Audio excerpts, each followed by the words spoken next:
Alright, Shalom. All praises unto Yahweh Shemi Shai. Double honors to the apostles of GMS. Honor you brothers that be pushing this truth in sincerity.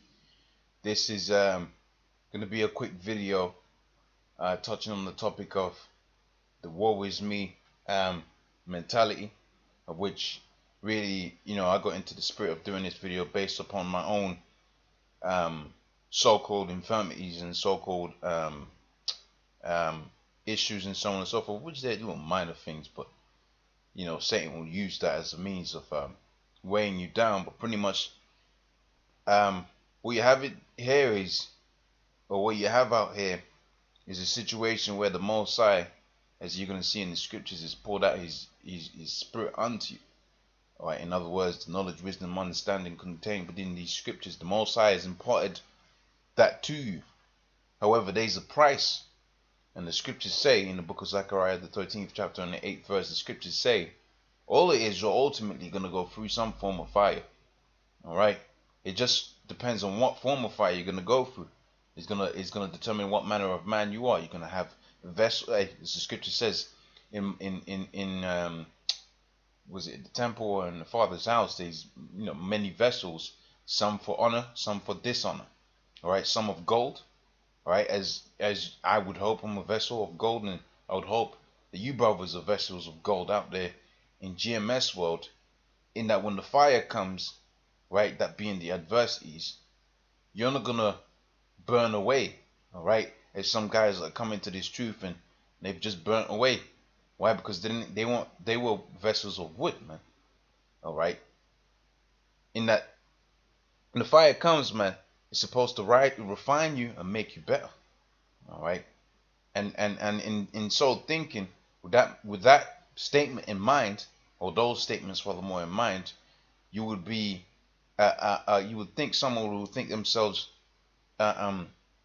undeserving to be in that situation. And that's exactly how the apostles of old, right, and which are the apostles coming back now, but within the scriptures they accounted themselves unworthy, and they praised the Most High for the affliction that they went through. All right. And that's the mentality you gotta become in, man. You damn near need to rejoice over your infirmities or your situations that you're going through, because that's the proof that the Lord is actually dealing with you. All right. The scripture says, if you are of the world will love His own. Ergo, if you're catching hell, making you pull your mind out of this world, guess what, man? That's a beautiful thing, because when our world is set up, you're gonna have the utmost echelon of the enjoyments that's going to be in righteousness, I must add, because a nigga will go and take that word enjoyment and turn it into something of wickedness. All right. But you're going to have the utmost echelon of those things within the kingdom of Yahweh Shai. So I'm going to start off with this precept right here. It's the book of Revelations, the 3rd chapter on the 20th verse. It says, behold, I stand at the door and knock. If any man hear my voice and open the door, I will come in and I will sup with him. So you was out there in the world and was going about your business, and you heard of the elders, you heard the truth and so on and so forth. That was the Most High knocking at the door, and you let him in. All right, now he's supping with you. He's opening up these scriptures unto you. All right, therefore it is needful. All right, and that's why it says, to him that overcometh, there's the next precept, there's the next verse.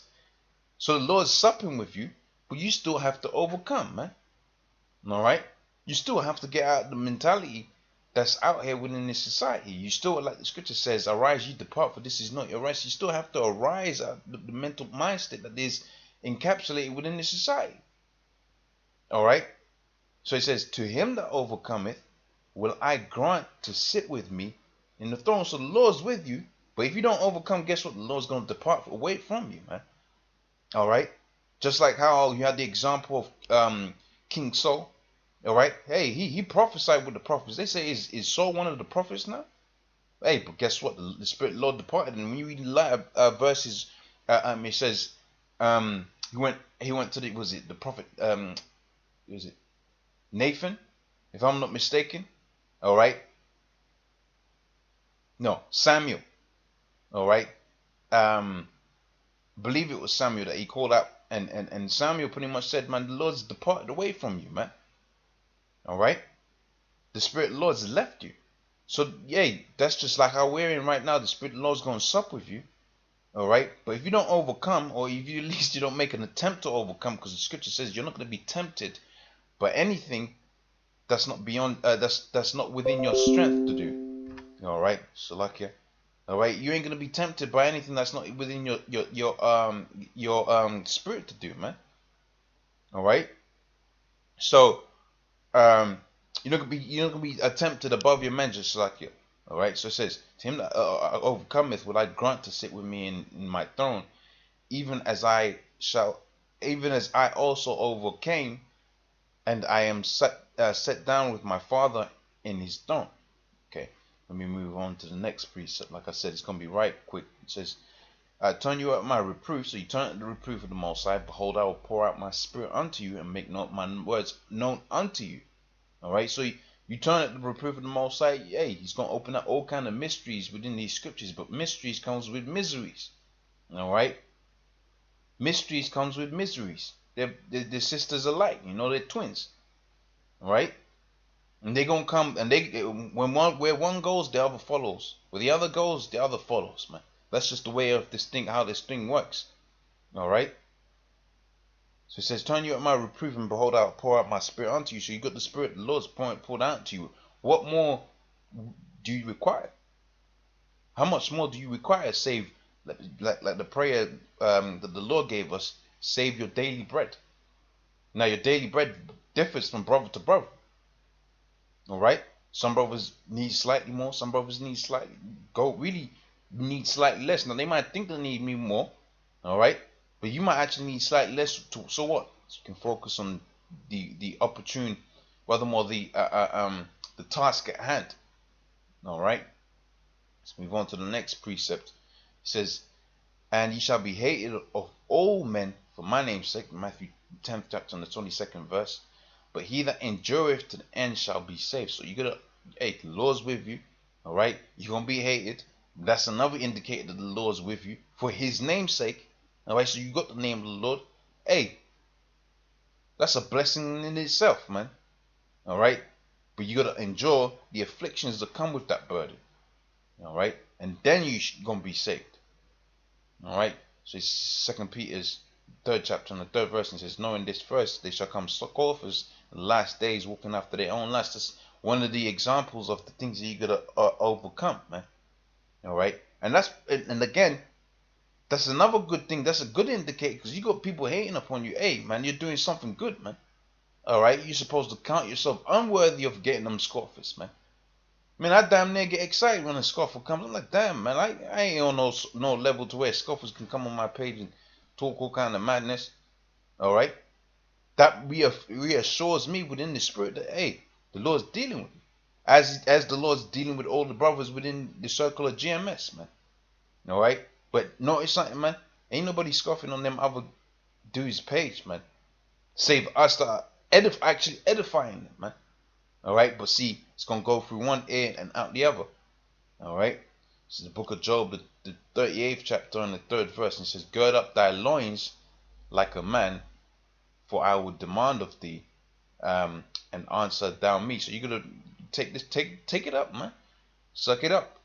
Right, count yourself unworthy to be catching that hell, because certainly when the other side of the coin flips, right, and you're in the blessing side of it, hey, you're gonna be all right. Job said to his woman, "Shall we not receive of the Most High the good and the bad?" You're gonna be of the same mentality, man. All right. So this is now the last precept. The book of Ephesians, the 6th chapter and 11th verse, it says, "Put on the whole armor of the Most High, Yahweh Hashem Yahweh Shai, that ye may be able to stand the wiles of the devil." All right, for we wrestle not against flesh and blood, but principality. So you get into a state where you're catching hell and you're getting into that woe is me spirit. That's not the whole armor of the Most High. The scripture says the Most High gives us a spirit of strength, right? He gave us a spirit of strength. Now you're gonna get certain things that's gonna weigh you down, but you ain't supposed to take over your whole life. You know what I'm saying? All right. You're supposed to, if you keep your mind focused on the task at hand, all right, And that's not just a mental thing, because some guys will say, oh, my mind's on the task at hand. Well, where are your works? You're telling me you got the faith, basically, but you ain't showing me no works. Keeping your mind at the task at hand, hey, just throw yourself, do a video, go out there speaking, all right, go teach. That's keeping that's keeping the task at hand, man. That's gonna keep the spirit flowing, man. All right, and the L, for all intents and purposes, that's gonna remove mentally. You're gonna be at ease when you ain't gonna be thinking about them wiles of the devils whilst you're doing them videos or whatever you're doing to stay in the spirit, man. You're gonna be just thinking about what you're doing. All right. Right, so staying in the spirit is not just thinking about staying in the spirit, it's actually doing something that keeps you staying in the spirit. Alright, so it says, for we wrestle not against flesh and blood, but against principalities, and against powers, and against rulers of darkness of this world, and against spiritual wickedness in high places. So, like I said, real quick video. Alright. Oh, let me read the next verse. It says, wherefore, next two verses, wherefore take unto you the whole armor of the Most High, Yahweh Shemi Shai, that ye may be able to withstand the evil day, and having done all to stand, stand therefore having your loins girt with truth, and having on a breastplate of righteousness. So with that, I'm gonna say all praise unto Yahweh Shemi Shai, double honors to the apostles of GMS. Honestly, brothers will be pushing this truth in sincerity. Shalom.